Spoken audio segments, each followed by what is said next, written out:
acerca de la infección urinaria, que es la parte genitourinaria que también nos va a causar lo que son los fiebres, ¿no?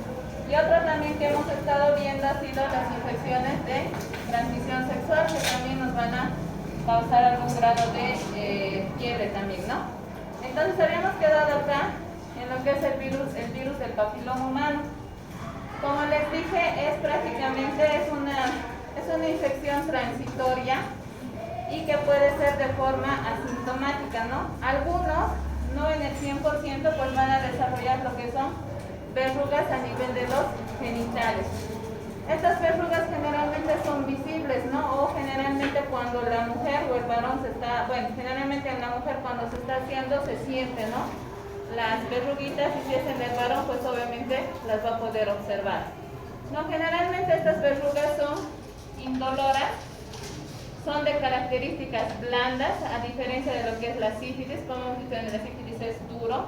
En acá son húmedas, son de color rosado, o puede aparecer tumefacciones como es el color de la carne, ¿ya? Y estas verruguitas van a ir variando de diferentes tamaños, pueden ir desde las más chiquititas a las más grandes, ¿no? Son generalmente elevadas y planas. Puede ser una sola o pueden ser múltiples, ¿no? Y generalmente son pequeñas, que pasan casi desapercibidas, pero llega un momento en que estas verrugas, el virus del papiloma humano, ¿conocen lo que es el coliflor? Sí, es como el brócoli, ¿no? Exacto, entonces más o menos a esa forma lo asemejan. Generalmente tienen la forma de un coliflor, o sea, incluso se ha visto que son de tamaños gigantes, incluso han tenido los urólogos y ginecólogos incluso que entrar a operar y poder extraer condiloma, ¿no? Ya se lo llama condiloma ya acá, ¿no? Generalmente, ¿dónde va a aparecer? En toda la parte genital, tanto del varón como de la mujer, en la vulva, en la vagina, y pues bueno, si son personas homosexuales, generalmente los varones, pues va a aparecer en el ano, ¿no? Generalmente en la mujer, en lo que es el cuello uterino, en lo que es el varón, lo que es el escroto, el pene, el ingle o los muslos. Esto generalmente el diagnóstico. Chicos, si no les interesa la clase, les invito a salir. Les voy a poner su nota de su microparcial y demás, pero dejen avanzar. Ya les he dicho que el respeto guardan respeto. Yo los respeto a ustedes y ustedes, por lo tanto, respeto. No les interesa la clase, tienen la puerta abierta. Generalmente el diagnóstico se hace por una inspección visual. ¿Por qué? Porque la mujer o el varón va a ir, porque va a tener esta presencia, estas lesiones, y pues el ginecólogo o el urólogo lo va a ver, y pues prácticamente por todas estas características que hemos mencionado, pues vamos a hacer el diagnóstico. Generalmente el tratamiento es un tratamiento ya de tipo tópico, ¿no? Aquí ya vamos a usar algunos. Generalmente usan geles, o si no usan un líquido citrato de plata, por ejemplo, para ir quemando estos, ¿no? Y generalmente esto no es curativo, solamente es un tratamiento paliativo. Lo que yo quiero que se les quede claro es esto de acá. Generalmente los virus del papiloma humano son muchos, pero los más estudiados se ha visto que el de tipo 16 y 18 generalmente son los responsables de casi el 85% de las neoplasias a nivel cervical, o sea que el virus del papiloma humano encabeza lo que es las neoplasias a nivel cervical en la mujer, ¿no? Y los de tipo 6 y 11 son los responsables de aquellos que van a causar las verrugas a nivel genital. Entonces no se olviden, las características de estas enfermedades son bien importantes, porque si se dan cuenta, la mayoría son de transmisión sexual, la mayoría son presencia de úlceras que tienen algunas características, y eso es lo que nos va a dar la parte del diagnóstico diferencial. Estas son las famosas verrugas causadas por el virus del papiloma humano. Esto es en una mano que se ha visto, y como pueden ver, la característica, ¿no?, de color carne, rosado, que pueden ver diferentes tamaños. Este es el más grande, que el pequeñito, Entonces generalmente son planas y son un poquito elevadas. La parte de los exudados a nivel de los genitales, sobre todo en la mujer, estos van a producir diferentes síndromes, ¿no? Generalmente se van a superponer. O sea, ¿qué quiere decir esto? Que nos van a hacer sospechar de que puede ser una infección urinaria, puede ser una infección a nivel genital. Y estas mujeres generalmente vienen por disuria, que es una característica de una infección urinaria, lo que nos va a causar un flujo vaginal, que puede ser desde una sífilis, puede ser una tricomona, puede ser gonorrea, y también va a haber un poco de irritación a nivel de la vulva, ¿no? Y esto obviamente, ¿qué es lo que tenemos que hacer nosotros? Como ya les he dicho, el diagnóstico nos va a dar haciendo una anamnesis sumamente detallada. Y obviamente vamos a pedir las pruebas correspondientes. El foco inicial de la infección generalmente es a nivel genitourinario. Puede ser también a nivel del endocervix o a nivel de la vagina. Generalmente el epitelio del endocervix es un epitelio cilíndrico. Al ser el endocervix de un epitelio cilíndrico, este es muy propenso a tener bastantes infecciones. ¿Infecciones como cuáles? Como lo que es la Neisseria gonorrhoeae, la Chlamydia trachomatis y la Tricomona vaginalis, ¿no? Entonces eso también no se olviden, que el epitelio cilíndrico de lo que es el exocervix es propenso a las infecciones, ¿ya? Y obviamente la vagina, si bien sabemos que la vagina tiene bastante flora bacteriana, pero sobre todo tiene una gran predilección para ciertas infecciones, sobre todo para lo que son las cándidas y lo que son las tricomonas vaginales. En esta parte de los exudados, a nivel de lo que son los genitales femeninos, vamos a ver que hay una enfermedad que se llama lo que es la vaginosis bacteriana, y también acá entra lo que es la vaginitis. La vaginitis prácticamente es la inflamación de la vagina, ¿no? Y esto generalmente, la vaginitis se va a asociar con un exudado visible, ¿ya? ¿Y cuáles van a ser las características? Porque este flujo va a aportar pistas diagnósticas, ¿no?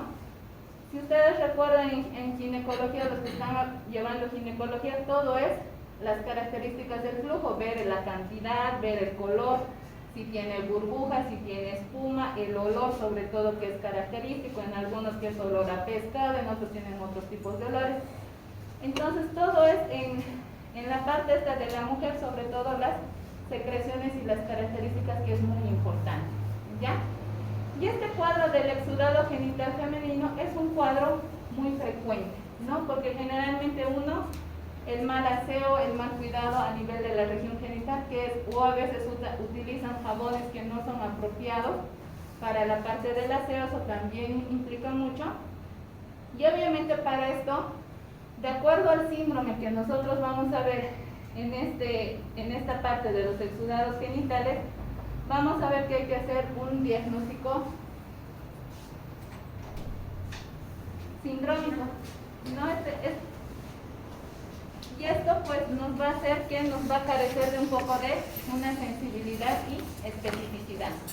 Lo que es bien importante en esta parte de acá es el examen microscópico, o sea, la parte del personal del laboratorio es lo que nos va a ayudar más, ¿no? Porque vamos a ver en el frotis, en fresco, que pues vamos a ver, parcialmente vamos a identificar a la bacteria, ¿no? Si es la Chlamydia trachomatis, es la Neisseria, es la tricomona, ¿qué es lo que estamos viendo? Entonces el laboratorio nos va a decir, va a observar a la bacteria y va a decir, es esto, ¿no? O puede ser también una hongo, ¿no? Por la Candida albicans, ¿no? Y obviamente, de acuerdo a nuestro anamnesis, nuestro examen físico, nuestro laboratorio, nosotros vamos a dar un tratamiento específico para este síndrome. Entonces, dentro de estos exudados tenemos a lo que es la vaginosis bacteriana.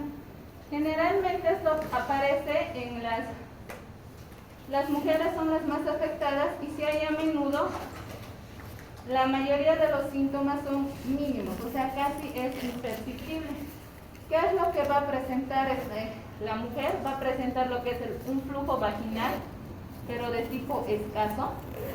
Va a haber un olor que con frecuencia este olor se va a incrementar después de tener relaciones. Comienza aparentemente con la desaparición de la flora normal. O sea, ¿qué quiere decir esto? Que una vez que la mujer ha entrado en contacto con el agente etiológico de la vaginosis, al empezar a secretar este flujo vaginal, pues la flora vaginal, que es normal, se va a empezar a disminuir o se va a empezar a intercambiarse por la flora patógena, ¿no? Y obviamente esto nos va a causar que van a aparecer lo que es la Gardnerella vaginalis y otras especies bacterianas anaerobias, ¿no? Y obviamente este mecanismo por el que se cambia una vez que entra el microorganismo en contacto con lo que es el epitelio de lo que es la vagina y demás cosas, está un poco desconocido. O sea, no se sabe por qué la flora bacteriana a nivel de la vagina se va a hacer ese cambio tan progresivo. Este flujo generalmente es homogéneo, ¿ya? Y va a tener algunas burbujas. El pH vaginal normalmente es entre 4 a 4.5. Al entrar la vagina en contacto, pues se va a elevar más todavía. O sea que vamos a hacer que si este pH es ácido, nuestro pH en la vagina, una vez que hemos adquirido lo que es la vaginosis bacteriana, pues se va a volver alcalino, ¿no? Entonces, como pueden ver acá, normalmente la parte genital femenina, el cuello de la vagina, lo que es el cuello cervical, el útero, lo que son los ovarios, las trompas, normalmente debería ser así, pero ya cuando aparecen lo que son las tricomonas, se pinta de un color verduzco, ¿verdad? O si viene la parte de micótica, ¿no? Ya vienen líquidos blanquecinos. Esta vaginosis bacteriana generalmente se va a asociar con una mayor tasa de infección que va a venir a nivel del tracto genital superior, sobre todo cuál es lo que es la endometritis y la salpingitis. Obviamente esto va a causar complicaciones. Si es que la mujer está embarazada, vamos a ver que va a haber rotura prematura de las membranas si es que ya está en el tercer trimestre del embarazo, o puede causar lo que es un parto prematuro, ¿no? Y generalmente las mujeres con esta vaginosis bacteriana hemos dicho que son asintomáticas, ¿ya? Y al estar asintomáticas, el riesgo para un parto prematuro es alto, ¿no? Entonces la mujer no siente nada, prácticamente está asintomática, incluso a veces no hay mucho flujo, entonces esto le puede desencadenar un parto prematuro. Y pues puede haber un riesgo, ¿no? Para la mamá y para el producto. Ahora, obviamente, estas mujeres que han enfermado, lo que es la vaginosis bacteriana, tienen un alto riesgo de adquirir lo que es el virus de la inmunodeficiencia humana. Entonces ya tenemos dos patologías que se asocian fuertemente con el virus de la inmunodeficiencia humana, lo que es la sífilis y la vaginosis bacteriana. Obviamente el tratamiento son gérmenes de tipo anaerobio. ¿Y cuál va a ser el tratamiento? Lo que es el metronidazol o algún tinidazol, que es lo que nos va a cubrir los gérmenes anaerobios. Y esto generalmente se da por 7 días, ¿no? Entonces ustedes me dirán, ¿por qué tanto hincapié en esto de las enfermedades de transmisión sexual? Porque después tenemos un capítulo aparte que vamos a ver más adelante, lo que es el VIH, ¿no? Que es una patología a nivel mundial, porque eso ustedes también lo tienen que conocer. La otra parte que tenemos que ver es lo que es la candidiasis, ¿no? La candidiasis, como ustedes saben, es la presencia de organismos micológicos, micóticos, ¿no? Y esto se va a observar en mujeres que están en tratamiento por alguna razón con antibióticos, porque ya les expliqué en las anteriores clases que generalmente el antibiótico no solamente si estoy con una infección urinaria o estoy con una neumonía, el antibiótico va específicamente a la parte respiratoria o a la parte urinaria, va a ir a todo, ¿no? Entonces, al estar tomando estos pacientes antibióticos, ya sea por 10 días, por 14 días, o por alguna razón que se tenga que prolongar un poquito más, limpia toda la flora, ¿no? Y también, sobre todo, aquellas mujeres que están tomando anticonceptivos orales, ya sea por tratamiento para los quistes de ovario o por prevenir embarazos no deseados, ¿no? ¿Y qué es lo que hacen esto? Que al estar tomando los antibióticos, va a haber un sobrecrecimiento de la flora. O sea, ¿qué quiere decir esto? Que la cándida, sobre todo, va a empezar a producir mucho más cantidad, que eso va a empezar a pasar por la flora normal y va a empezar a reemplazar. O sea, en vez de tener flora normal, vamos a tener presencia de cándida. ¿Cómo vamos a reconocer esto? Generalmente va a haber prurito a nivel de la región vulvar, va a haber molestias, incluso va a haber la presencia de un flujo. Generalmente este flujo es de tipo lechoso, como dicen, no es de como tipo leche cortada, es tipo blanquecino. Acompañado de prurito, pues no tenemos ya dónde más perderlo, ¿no? Generalmente el tratamiento vamos a utilizar un antifúngico que puede ser de tipo tópico, pero mejor si lo asociamos con la parte de la vía oral. O sea, vamos a atacar tópicamente, pero también vamos a atacar sistémicamente.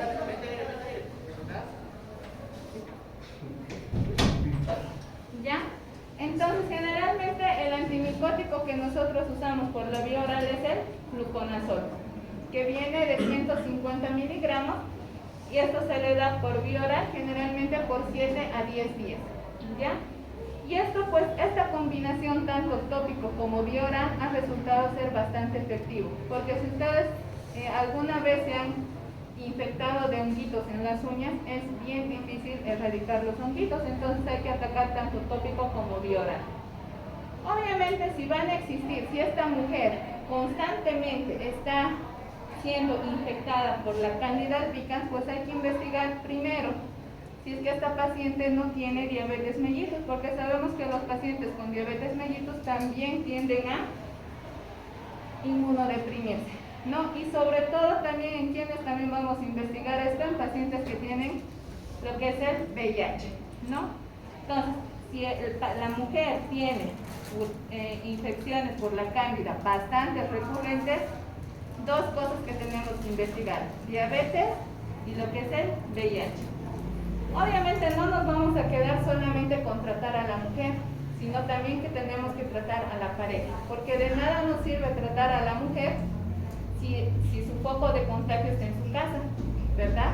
Entonces le estamos curando a la mujer se va a curar, pero otra vez se va a contagiar. Entonces es importante en estas enfermedades de transmisión sexual no solamente tratar al paciente, sino tenemos que tratar a la o las parejas, ¿ya?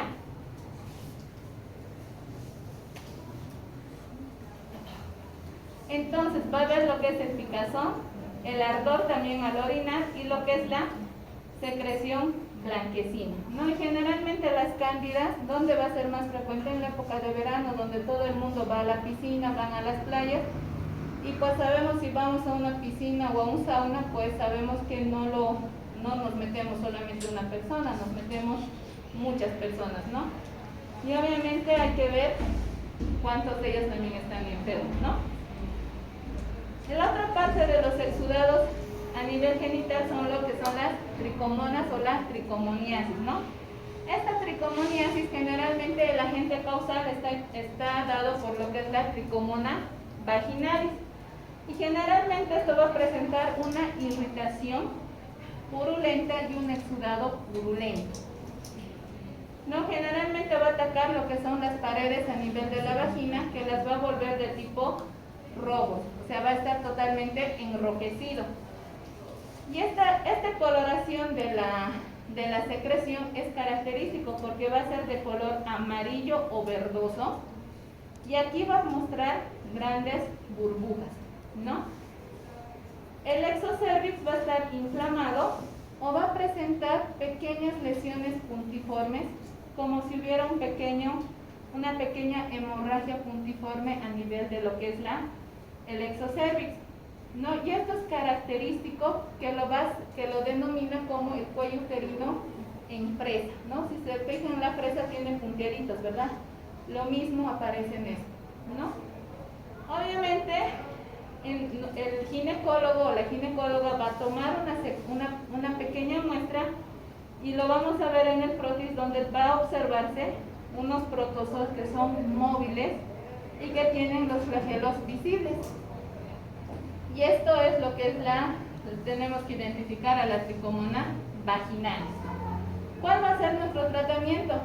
Igual que para las otras infecciones anaerobias, lo que es el metronidazol o tinidazol, ¿no? Obviamente esto se da en óvulos, ¿no?, que vamos a dar, y por 7 a 10 días, igual es el tratamiento. Entonces, como les decía, se ve con una secreción de tipo con burbujas, medio amarillo, medio verdoso.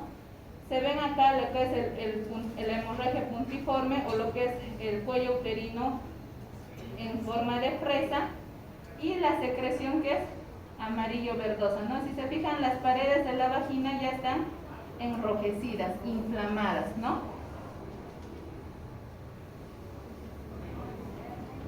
El otro que tenemos que ver es lo que es la cervicitis. La cervicitis prácticamente es la inflamación del cervix.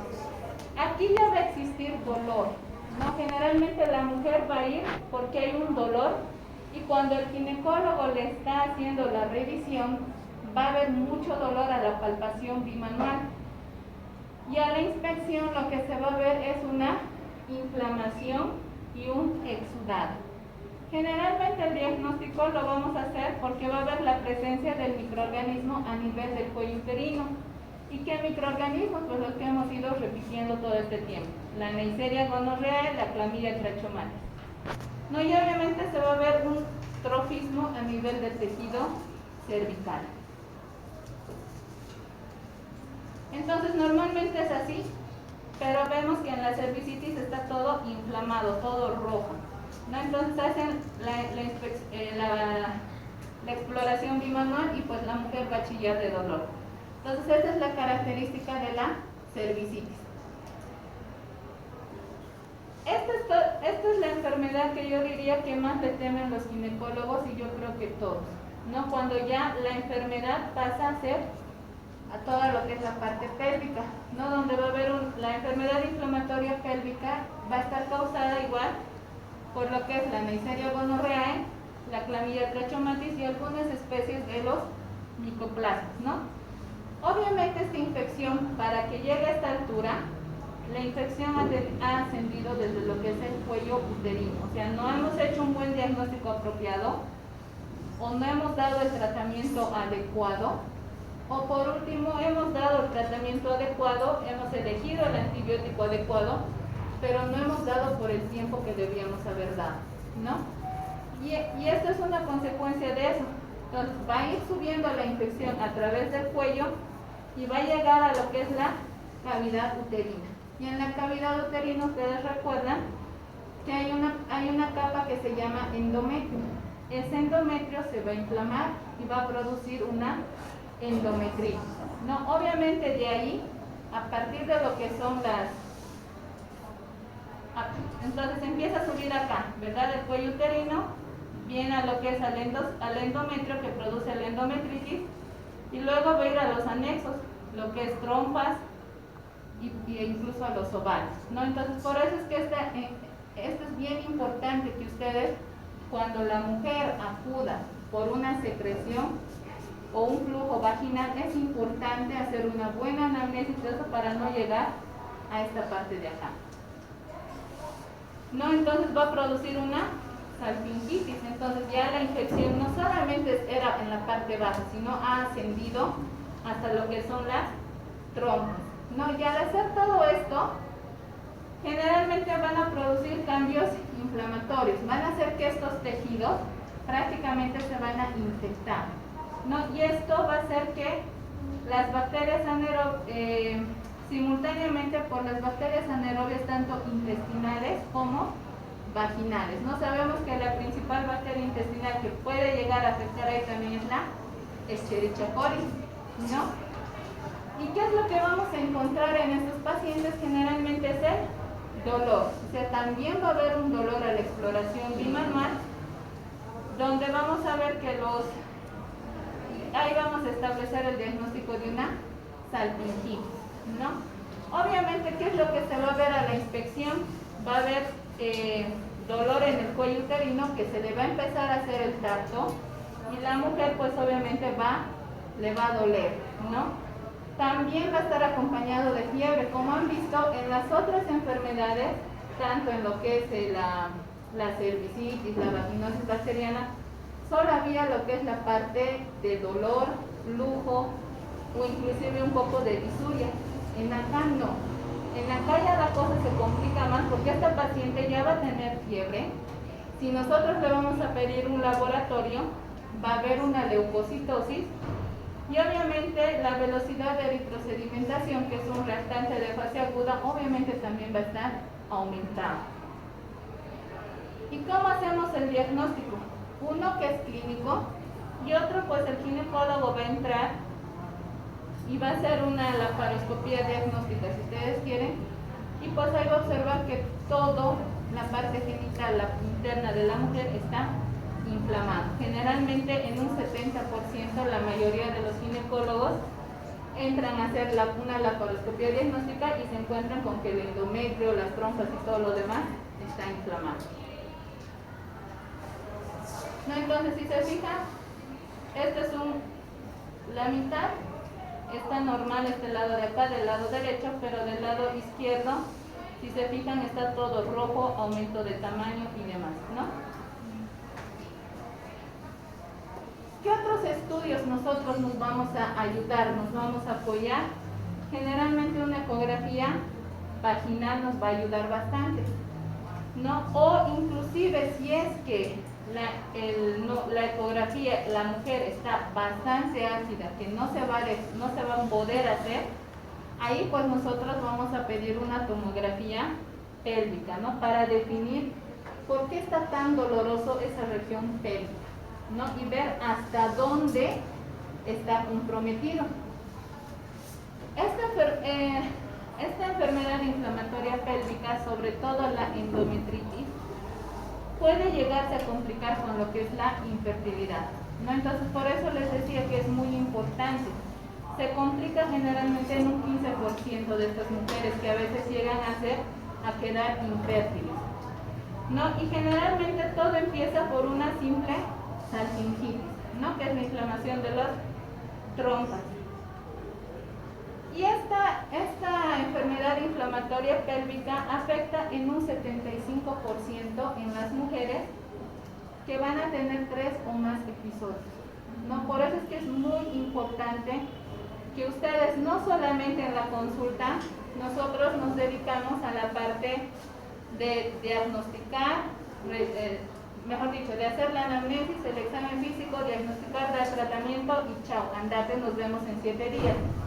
Sino también tenemos que hacer de consejería, tenemos que orientar a la paciente, y obviamente una vez que se ha detectado todo esto, pues tenemos que decirle a esa mujer que tiene que traer a su pareja también, para que nosotros también indaguemos y por qué no tratar también a la pareja.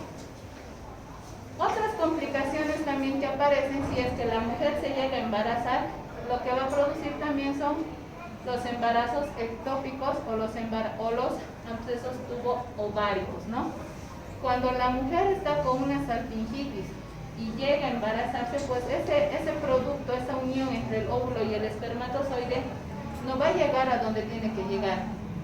Se va a trancar ya sea en el útero, en la trompa o en alguna otra parte, y no va a llegar, o lo que puede ser peor es un absceso, ¿no? Y obviamente sabemos que ese absceso va a ir creciendo hasta que se va a llegar a reventar y posiblemente pues va a infectar toda la parte de la cavidad pélvica, ¿no? Entonces obviamente esto va a pasar a largo plazo.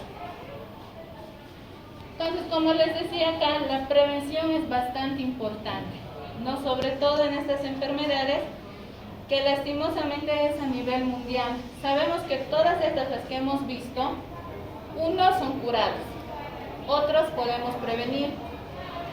Entonces, ¿qué es lo que nosotros tenemos que hacer? Lo primero, tenemos que hacer la educación y el asesoramiento de las personas, ¿no? Sobre todo para evitar la parte de nuevos contagios, porque sabemos que si una persona contagia a muchas, ¿verdad?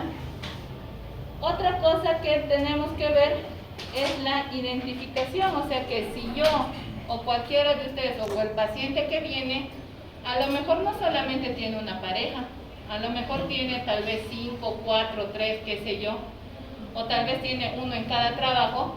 Entonces nosotros también tenemos que identificar a la o las parejas posibles, no con la finalidad de juzgar a esa mujer o a ese varón, sino con la finalidad de cortar esa cadena de transmisión, ¿ya?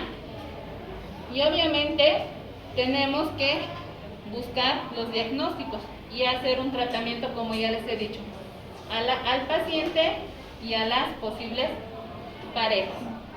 Tercero, nuestro diagnóstico y nuestro tratamiento tiene que ser de forma rápida y tiene que ser eficaz. O sea que, ni bien nuestra paciente nos diga, tengo este tipo de secreción, entonces nosotros rápidamente en nuestra cabecita tenemos que pensar que puede ser una cierta agente etiológico y pues que nosotros tenemos que dar un tratamiento adecuado a todas esas personas infectadas.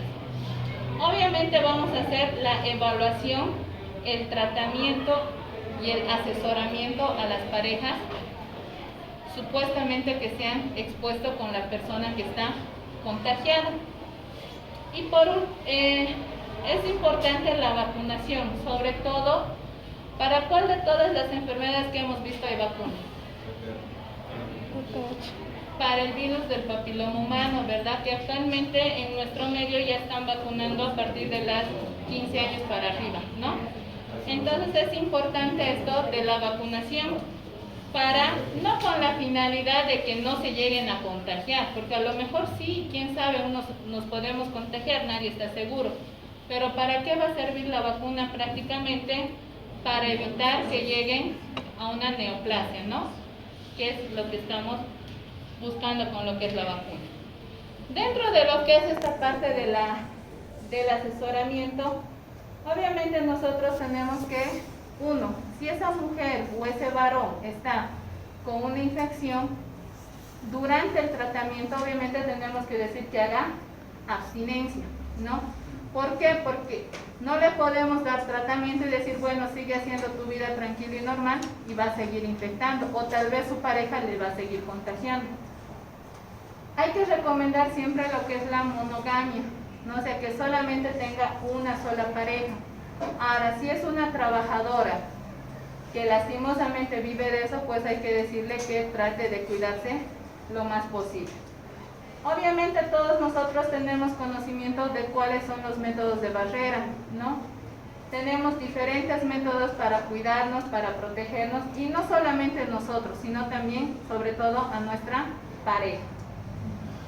Sobre todo es importante acompañar hacer la asistencia, como ya les he dicho, a la parte de los compañeros, a las parejas, hacer la profilaxis posterior a la exposición, y sobre todo recomendar, si es una persona, es una trabajadora sexual o es que hay otra cosa, la anticoncepción, que es muy importante, ¿no? Porque no solamente hay que pensar en las parejas, sino también que si la mujer se embaraza, el niño también puede llegar a tener sus complicaciones posteriores. ¿Hasta ahí estamos todos claros? Creo que este es el tema que todo el mundo conoce, lo han visto creo en muchas partes, en ginecología tal vez lo van a reforzar un poquito más. Pero esta parte de las enfermedades de transmisión sexual nos van a servir como manera de introducción a lo que es el virus de la inmunodeficiencia, ¿no? Que es el tema más fuerte que tal vez y más bonito de la parte de infectología, que es lo que tenemos que tocar. El otro tema bonito y fuerte que tenemos que ver son la parte de los antibióticos. Lastimosamente, infectología si se dan cuenta, es todo bacteria, antibiótico. Entonces nosotros tenemos que conocer qué tipo de antibiótico vamos a dar para un germen específico, ya sea un gram positivo, un gram negativo, sea un anaerobio. Viendo que ustedes, si recuerdan sus clases de farmacología, no todos los antibióticos actúan en la misma parte de la bacteria. Algunos actuarán a nivel de la pared bacteriana, otros actuarán en la parte de la subunidad 30S, 50S, a nivel del RNA, a nivel del DNA. Entonces todo eso vamos a hacer un pequeño resumen. Obviamente no lo vamos a ver tan extenso como lo han visto en farmacología, porque han visto durante todo un año farmacología, y aquí solamente nos vamos a dedicar a la parte de los antibióticos. Vamos a hacer un pequeño recuerdo, un pequeño repaso de lo que ustedes ya saben. Desde que se ha conocido lo que es los antibióticos, el descubrimiento de la penicilina y demás, estos medicamentos, los antibióticos, han sido catalogados como fármacos milagrosos. Porque si se acuerdan, cuando descubrieron lo que es la penicilina, a todo el mundo le han inyectado penicilina en esa época o les han dado a tomar, y pues milagrosamente se sanaban, aunque no conocían exactamente el mecanismo de acción. Y gracias a esto, pues prácticamente las expectativas de vida nos ha transformado en un montón, ¿no? Porque ha habido bastante evolución de los antibióticos desde la era de la penicilina hasta la actualidad. Aunque obviamente sabemos que actualmente ya no se han hecho nuevos estudios, porque ya no hemos descubierto más antibióticos, ¿no? Esta parte de los antibióticos nosotros lo consideramos como que es la columna vertebral, porque sin los antibióticos nosotros actualmente no seríamos nada. No podríamos tratar ni una simple faringitis, ni una simple infección urinaria, ni un simple, o lo más simple, una celulitis, por ejemplo, ¿no? Entonces, si se dan cuenta, el antibiótico para nosotros es fundamental, es lo más importante, pero también que nosotros tenemos que cuidarlo como oro, porque sabemos que actualmente se han utilizado tanto, estamos haciendo el uso inadecuado e inclusive estamos abusando de la parte de esto de los usos, que nosotros mismos estamos generando la resistencia. Y si nosotros estamos generando esto, nos vamos a quedar en muy poco tiempo sin ninguna arma que podamos atacar. O sea que nos vamos a ir, hagan de cuenta que yo les mando a la guerra sin armas y sin nada. ¿Cómo se van a defender? Tal vez a puñetes, qué sé yo, pero va a llegar un momento en que se van a cansar. Entonces nuestro cuerpo está haciendo igual. Ya no vamos a tener nuestras armas, que son los antibióticos, para poder atacar. Y obviamente es importante en esta parte que nosotros tenemos que conocer lo que son todos los fundamentos de lo que es la quimioterapia antimicrobiana para que nuestro paciente evolucione bien. Tenemos que disminuir la probabilidad de que en un futuro ese paciente que ha enfermado una infección urinaria no te venga a la semana nuevamente, o a los 2 días o a los 3 días, que está peor, ¿no? Entonces tenemos que evitar la resistencia y tenemos que mantener que estos nuestros antibióticos tengan un efecto potente. Si se dan cuenta, el uso de los antibióticos tenemos que reservarlos y escogerlos con cuidado. ¿Cómo vamos a hacer la elección del antibiótico? ¿Qué dosis nosotros vamos a dar? ¿Cuál es la pauta de la dosificación para que nuestro paciente evolucione favorablemente? Les digo y les vuelvo a repetir, la anamnesis y el examen físico detallado es muy importante.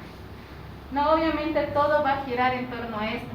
De acuerdo al diagnóstico que nosotros vamos a llegar, vamos a tomar una decisión y vamos a consultar en nuestra cabecita y vamos a decir, estamos ante un paciente que está con una neumonía, entonces obviamente mi antibiótico voy a dar tal vez un gram positivo para un gram positivo.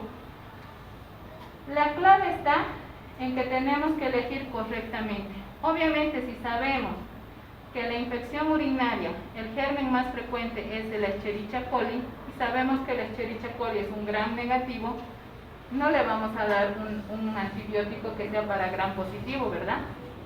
Entonces tenemos que saber escoger, tenemos que saber reconocer la infección, el tipo de germen, y de acuerdo a eso nosotros vamos a elegir de todo nuestro arsenal que tenemos, vamos a escoger tal vez uno o a lo mejor dos, tal vez haremos una terapia combinada.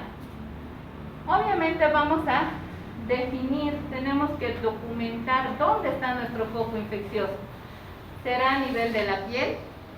¿Será a nivel respiratorio? ¿Será gastrointestinal? ¿Será geniturinario?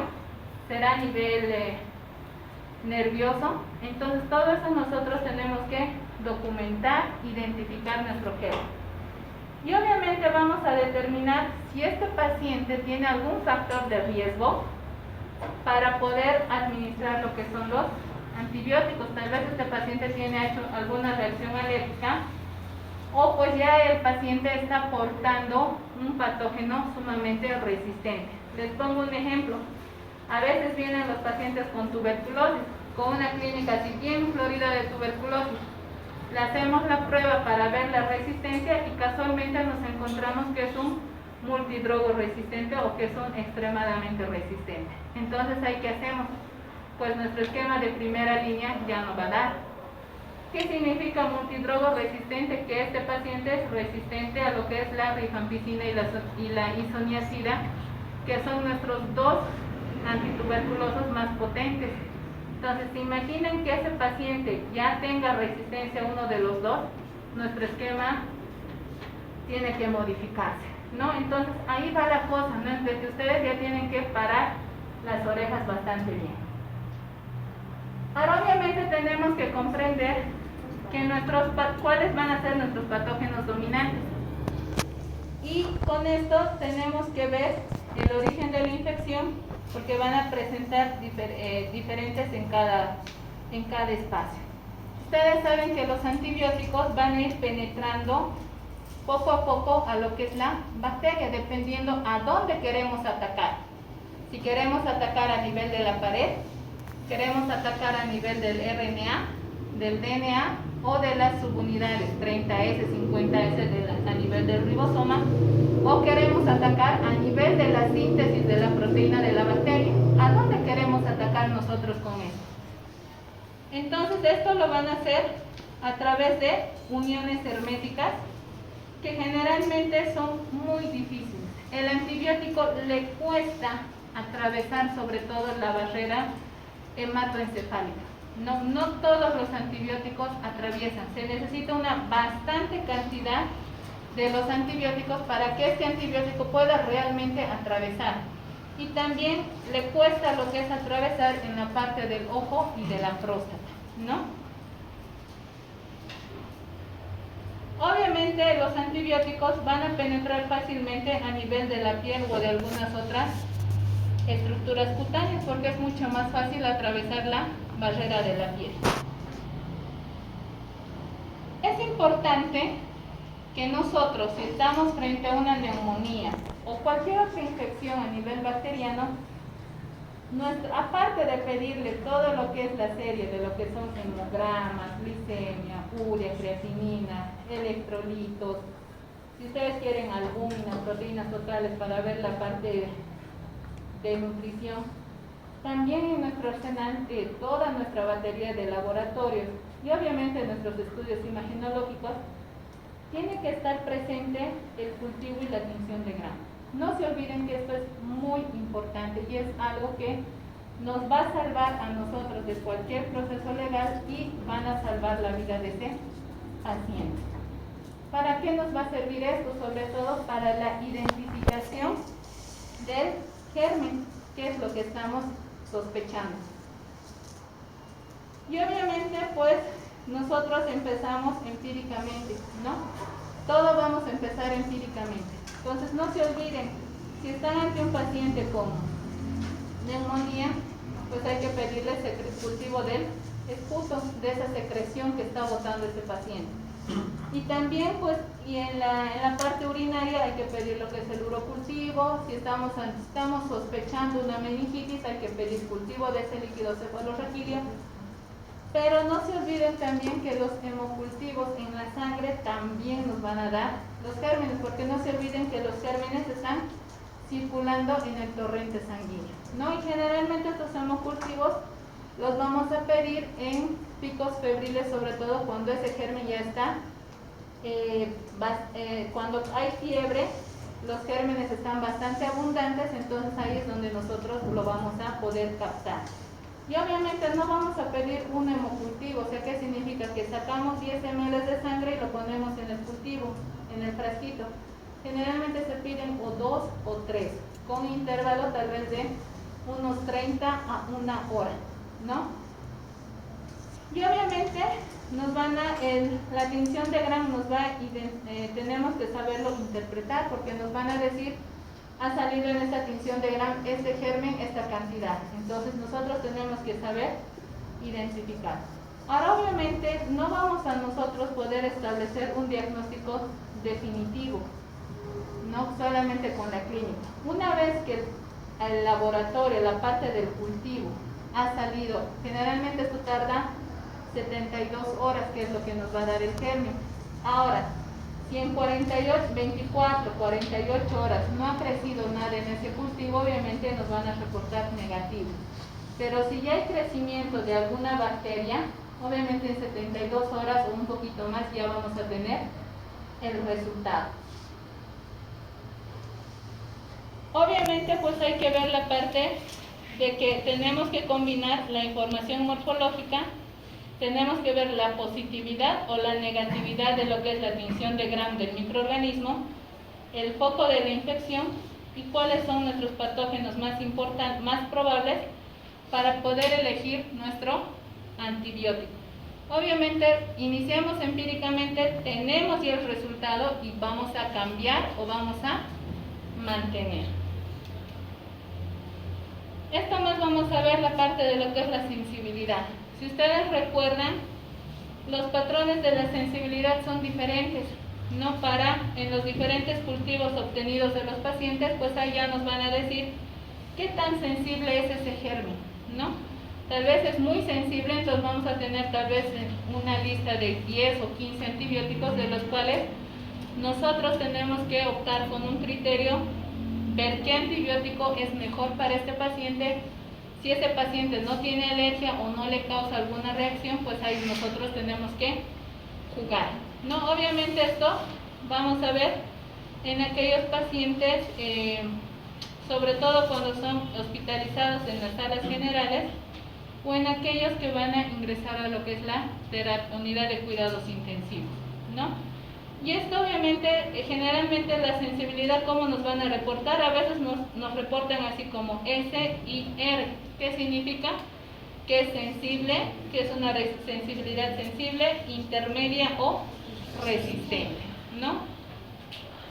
¿Hasta ahí tenemos alguna duda, pregunta? No. Ya. Entonces, ¿se van a separar un poquito más?